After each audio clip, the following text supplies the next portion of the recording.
بسم اللہ الرحمن الرحیم۔ السلام علیکم۔ آج یکم جنوری بروز ہفتہ ہم بات کریں گے 3 اہم ایشوز کے حوالے سے۔ سال کا پہلا دن ہے اور مریم نواز گینگ پر یہ بھاری پڑ رہا ہے، کیونکہ مریم نواز کے خاص الخاص آدمی اور مریم نواز کے فرنٹ مین سابق ڈی جی ایف آئی اے جو کہ بڑی باتیں کرتے تھے اور بڑے دعوے کرتے تھے، اور مریم نواز اور شریف خاندان کا بیانیہ جب ان کو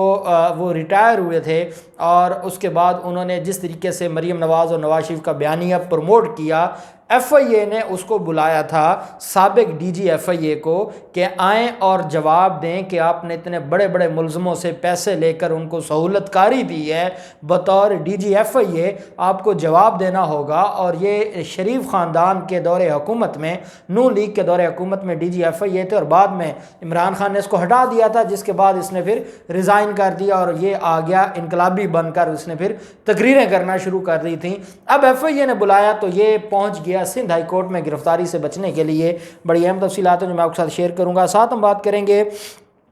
اینکر عمران خان کے ساتھ بدتمیزی کی ہے جاوید لطیف نے۔ مسلم لیگ نون کے رہنما ہیں جاوید لطیف، اور اینکر عمران ریاض خان جن کا نام ملک کے نامور اینکرز میں آتا ہے اور جو ہمیشہ بڑی نپی تلی اور تحقیق کے ساتھ بات کرتے ہیں، ہمارے بڑے پیارے بھائی اور دوست ہیں، لیکن ان کے ساتھ جو بدتمیزی کی گئی ہے اور وہ پری پلان طریقے سے بدتمیزی کی ہے جاوید لطیف نے، کیونکہ یہ جو مافیا ہے مسلم لیگ نون کا، یہ کسی حد تک بھی جا سکتا ہے اور یہ نہیں بخش والا، اور یہ جب ان کے اوپر کوئی سوال آتا ہے اور ان سے کوئی سخت بات پوچھی جاتی ہے تو یہ پھر لڑنے پر آ جاتا ہے، پھر یہ اختلاف برائے اختلاف کی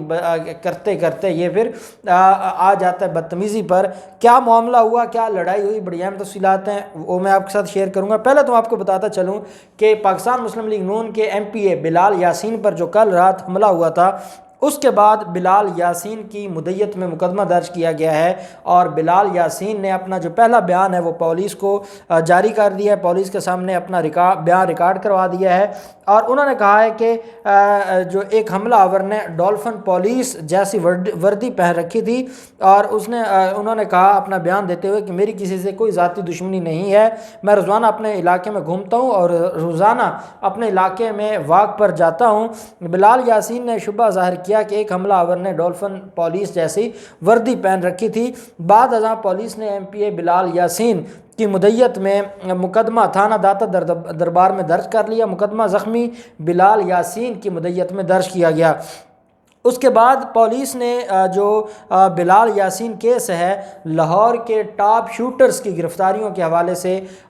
پولیس نے حکمت عملی تیار کر لی، اور حکمت عملی تیار کر کے پولیس نے ملزمان کی گرفتاری کے لیے چھاپے مارنا شروع کر دیے ہیں۔ ایم پی اے بلال یاسین پر قاتلانہ حملے کے سلسلہ میں لاہور کے ٹاپ شوٹرز کی گرفتاریوں کے لیے چھاپے شروع ہو گئے ہیں۔ مسلم لیگ نون کے ایم پی اے بلال یاسین پر جو فائرنگ کا معاملہ ہے، اس میں پولیس کی تفتیشی ٹیموں نے سر جوڑ لیے ہیں۔ پولیس ذرائع کا یہ کہنا ہے کہ یہ حملہ کس نے اور کیوں کروایا، تفتیشی ٹیمیں تاحال اس کا سراغ نہیں لگا سکیں، لیکن ان کا یہ انکشاف ہوا ہے کہ حملہ آور اجرتی قاتل تھے۔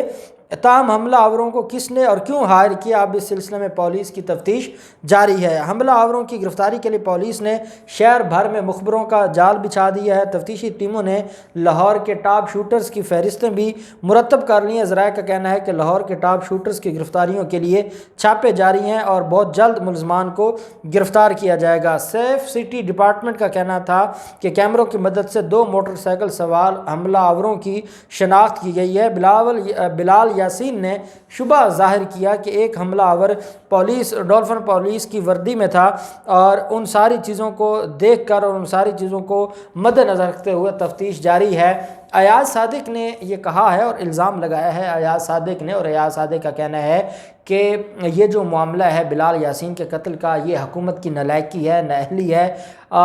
شہباز شریف نے پورے شہر میں سی سی ٹی وی کیمروں کا جال بچھایا تھا، اور اگر وہ کیمرے ٹھیک ہوتے تو اب تک جو ملزمان ہیں وہ گرفتار ہو چکے ہوتے۔ ہمیں خدشہ یہ ہے کہ وہ جو کیمرے تھے وہ ٹھیک نہیں تھے، جس کی وجہ سے ابھی تک ملزمان گرفتار نہیں کیے گئے۔ ایاز صادق کے ایک ایم پی اے پر حملہ ہوا ہے وہ ٹھیک ہیں اور اللہ نے ان کو صحت دی ہے اور اللہ نے ان کو بچا لیا ہے، اور اس پر مسلم لیگ نون یہ کہہ رہی ہے کہ کل رات کا واقعہ ہے اور 24 گھنٹے گزر گئے ہیں، ابھی تک انصاف نہیں ملا یا ملزمان گرفتار نہیں ہوئے۔ یہاں تو 2014 میں آپ نے لوگوں کا قتل عام کیا تھا اور آج تک ان کو انصاف نہیں ملا۔ آپ ان کا بھی تو صبر دیکھیں، وہ تو نہیں بدتمیزی کر رہے، وہ تو گالم گلوچ پر نہیں ہے، وہ تو آج بھی عدالتوں اور اداروں کی طرف دیکھ رہے ہیں، اور آپ کے 24 گھنٹے گزرے ہیں اور آپ کا صبر جواب دے رہا ہے، تو آپ کو صبر کرنا ہوگا، اور جو نظام آپ بنا کر گئے تھے اس نظام میں یہ سارے معاملات چلیں گے۔ دوسری طرف جو اینکر عمران خان کے ساتھ بدتمیزی کی گئی ہے جاوید لطیف کے ساتھ، سما ٹی وی کے ایک پروگرام میں اینکر عمران خان نے بطور مہمان بلایا ہوا تھا جاوید لطیف کو، جو کہ یہ وہ شخص ہے جو قائمہ کمیٹی برائے اطلاعات کا چیئرمین ہے قومی اسمبلی کا، اور جب اس کا جی چاہتا ہے یہ ثاقب نثار کو بھی طلب کرنے بیٹھ جاتا ہے، جب اس کا جی چاہتا ہے یہ کسی اور کو بھی طلب کرنے شروع کر دیتے ہیں، چیئرمین نیب کو، ڈی جی ایف آئی اے کو، آئی جی پنجاب کو، جس کا جی چاہتا ہے۔ اب جب ان سے سوالات پوچھے جا رہے ہیں تو اینکر عمران خان نے سوال کیا جو نارمل سوال کیا جاتا ہے، تو اس پر وہ ڈائریکٹ ہی بدتمیزی پر اتر ہے، اور انہوں نے کہا کہ آپ لوگوں کا جو مقصد ہے وہ صرف اور صرف ہمیں بدنام کرنا ہے۔ اینکر عمران خان نے سمپل اتنا کہا کہ دیکھیں، نہ تو ہم نے یہ کہا ہے کہ آپ اپنے ڈرائیوروں کے اکاؤنٹ میں پیسے رکھیں، نہ آپ کے چپڑاسیوں کے اکاؤنٹ سے اگر کروڑوں روپے نکلیں کو ہم نے نہیں کہا، آپ نے کیلبری فونٹ استعمال کیا وہ ہم نے نہیں کروایا، آپ کو صادق اور امین نہ ہونے کی وجہ سے نااہل قرار دیا سپریم کورٹ نے، وہ فیصلہ ہم نے نہیں لکھا، آپ کو عدالتوں نے سزائیں دی وہ فیصلے ہم نے نہیں لکھے۔ اس پر انہوں نے کہا کہ جب ہم حکومت کے خلاف کو بات کرتے ہیں، حکومت کہتی ہے کہ آپ اپوزیشن کی زبان بولتے ہیں، ہم اپوزیشن کے خلاف بات کرتے ہیں، اپوزیشن کہتی ہے آپ حکومت کے بیان بولتے ہیں، تو آپ میڈیا کہاں جائے؟ جب یہ بات کی تو جاوید لطیف نے کہا میں میڈیا کی بات نہیں کر رہا، میں آپ جیسے چند لوگوں کی بات کر رہا ہوں، جتنی تباہی ہے اس میں سب سے بڑے ذمہ دار، ملک میں اس وقت تباہی کے سب سے بڑے ذمہ دار آپ جیسے لوگ ہیں۔ اس پر پھر اینکر عمران خان بھی غصہ کرے گا، انہوں نے کہا آپ ذاتیات پر اتر آئے ہیں، میں نے تو نہیں کہا کہ آپ کے خلاف کرپشن کے مقدمات ہیں شیخوپورہ میں نے تو نہیں کہا کہ آپ قبضہ مافیا کو سپورٹ کرتے ہیں، میں نے تو نہیں کہا کہ آپ قبضہ مافیا کی سرپرستی کرتے ہیں، میں تو جنرل بات کر رہا تھا، تو آپ اس پر ذاتیات پر کیوں اتر آئے ہیں؟ اس پر وہ بدتمیزی کرتے رہے، اور وہ اس حد تک بدتمیزی کرنے پر اتر آئے کہ اگر اینکر عمران خان صبر نہ دکھاتے تو وہ پروگرام وہیں پہ ختم ہو جانا تھا اور معاملہ کہیں آگے چلا جانا تھا۔ اب اینکر عمران خان تو کیونکہ ایک صحافی ہے اور اس کے اندر ایک حوصلہ ہے، صبر ہے، لیکن وہ پری پلان طریقے سے عمران خان کے خلاف، اینکر عمران ریاض خان کے خلاف وہ پری پلان ایک مائنڈ بنا کر آئے تھے کہ وہ بدتمیزی کریں گے، اور اس چیز کو مد نظر رکھتے ہوئے انہوں نے اس ٹاسک کو مکمل کرنے کے لیے انہوں نے بدتمیزی کی۔ ہم اس کی مذمت کرتے ہیں، ہم اینکر عمران خان کے ساتھ کھڑے ہیں، اور ہم مطالبہ کرتے ہیں میڈیا کے لوگوں کو کہ ایسے لوگوں کو دوبارہ ٹی وی پہ نہ بٹھایا جائے، اور میں پاکستان تحریک انصاف سے یہ گزارش کروں گا کہ میڈیا اینکر کو ہراساں کرنے کے الزام میں اس کے خلاف قرارداد پیش کی جائے قومی اسمبلی میں کہ یہ کیسے قائمہ کمیٹی برائے اطلاعات کا چیئرمین بن سکتا ہے جو خود میڈیا کے ساتھ بدتمیزی کرتا ہے اور جس کے اندر اتنا صبر اور حوصلہ نہیں ہے کہ وہ بات کی جائے اور وہ اس کے اوپر آرام سے سن لے۔ تو ہم اس کا مطالبہ کرتے ہیں۔ دوسری طرف آج سال کا پہلا دن تھا اور آج طلب کیا ہوا تھا پاکستان مسلم لیگ نون کا، میں رہنما کہوں گا، بشیر میمن کا جب نام آتا ہے، یہ سابق ڈی جی ہیں ایف آئی اے کے، اور عمران خان نے اس کو ہٹایا تھا، اور عمران خان کے ہٹانے کے بعد یہ ناراض ہو گیا اس کو، کیونکہ یہ لگایا گیا تھا۔ مجھے آپ ایک ایمانداری سے ایک بات بتائیں، مجھے جو سننے والے میرے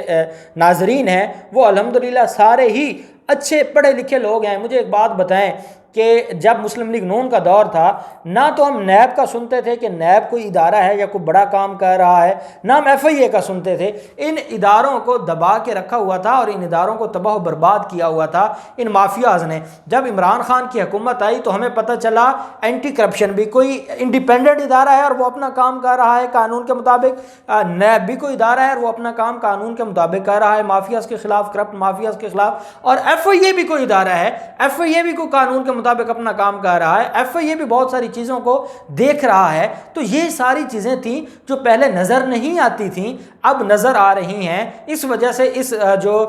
لیگی ڈی جی ایف آئی اے تھے سابقہ بشیر میمن، اس کو ہٹایا گیا تھا، اور اس کے بعد یہ پھر مسلم لیگ نون کا بیانیہ لے کر عمران خان پر الزامات کی بارش کر دی کہ مجھے کہا گیا شریف خاندان کے خلاف آپ کیسز بنائیں، مجھے کہا گیا وہ کریں یہ کریں، اور میں نے نہیں کیا، اس وجہ سے میرے خلاف یہ ساری کی ساری کارروائیاں ہیں۔ اور وہ جھوٹے تھے، جھوٹ ان کا کھل کر سامنے آ گیا۔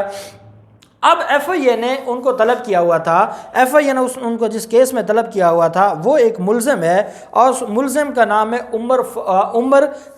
فاروق ظہور۔ عمر فاروق ظہور ایک ملزم ہے، اس کا نام ریڈ نوٹس سے نکلوانے اور مختلف الزامات تھے۔ یہ منی لانڈرنگ کا ملزم تھا، اس کی سہولت کاری کا الزام تھا بشیر میمن پر، اور یہ کہا گیا تھا کہ بشیر میمن اس کی سہولت کاری میں ملوث تھا۔ یہ وہ شخص تھا عمر فاروق ظہور جو سوئٹزرلینڈ کی پولیس کو، ناروے اور ترکی سمیت متعدد ممالک کو مطلوب تھا، اتنا بڑا منی لانڈرنگ میں ملوث ملزم تھا، اور وہ بشیر میمن اس کے ساتھ ملا ہوا تھا۔ بشیر میمن نے اس کے ساتھ سہولت کاری اس کی کر کے اس سے بھاری رقوم لے کر اتنا بڑا فائدہ دیا عمر فاروق ظہور کو۔ جب بشیر میمن کو طلب کیا گیا تو بشیر میمن پہنچ گیا سندھ ہائی کورٹ میں، اور سابق ڈائریکٹر جنرل ایف آئی اے نے سندھ ہائی کورٹ میں درخواست دی۔ سندھ ہائی کورٹ میں کہا کہ مجھے حفاظتی ضمانت دی جائے، میں متعلقہ حکام کے سامنے پیش ہونا چاہتا ہوں، لیکن مجھے ڈر اس بات کا ہے کہ مجھے گرفتار کر لیا جائے گا، اس لیے مجھے اجازت دی جائے۔ 15 روزہ حفاظتی ضمانت منظور کی ہے سندھ ہائی کورٹ نے سابق ڈی جی ایف آئی اے بشیر میمن کی۔ عدالت نے بشیر میمن کو 15 دن کے لیے حفاظتی ضمانت منظور کرتے ہوئے 15 دن میں متعلقہ عدالت سے رجوع کرنے کا حکم دیا ہے۔ بشیر میمن کے وکیل نے موقف اختیار کیا کہ بشیر میمن متعلقہ عدالت میں پیش ہونا چاہتا ہے، مگر گرفتاری کا خدشہ ہے۔ بشیر میمن کو سیاسی بنیادوں پر جھوٹے الزامات میں ملوث کیا گیا ہے، جبکہ ایف آئی اے کا یہ کہنا ہے کہ ہم نے تو سمپل اس کو طلب کیا تھا کہ آپ کے پاس کچھ ڈاکومنٹس ہیں، وہ ہمیں ڈاکومنٹس دے دیں۔ وہ ڈاکومنٹس نہیں دینا چاہتے، اور وہ ڈاکومنٹس نہیں دیں گے تو یہ کیس آگے نہیں چلے گا، تو ہم تو اس کو شامل تفتیش کرنا چاہتے تھے۔ اگر اس کو خطرہ ہے تو وہ اس کے اندر کا جو چور ہے وہ اس کو ڈرا رہا ہے، گرفتاری کا خدشہ ہے، باقی ہم اس کو گرفتار نہیں کرنے والے تھے۔ لیکن اب کیونکہ معاملہ کھل گیا ہے تو ہم دیکھتے ہیں کہ یہ آگے ایف آئی اے کی عدالت میں جا کے ضمانت دائر کرتا ہے، پھر ہم قانون کے مطابق اس کو دیکھیں گے۔ اب دیکھتے ہیں کہ یہ جو 15 روزہ حفاظتی ضمانت ہے، اس میں کیا یہ پہلے ایف آئی اے کی عدالت میں جا کر پری ارسٹ بیل کرواتے ہیں اور پھر پیش ہوتے ہیں، یا کیا کرتے ہیں؟ جو بھی تفصیلات ہوں گی آپ کے ساتھ شیئر کرتے رہیں گے۔ اللہ پاک پاکستان کا حامی و ناصر ہو۔ بہت شکریہ۔ اللہ حافظ۔ پاکستان زندہ باد۔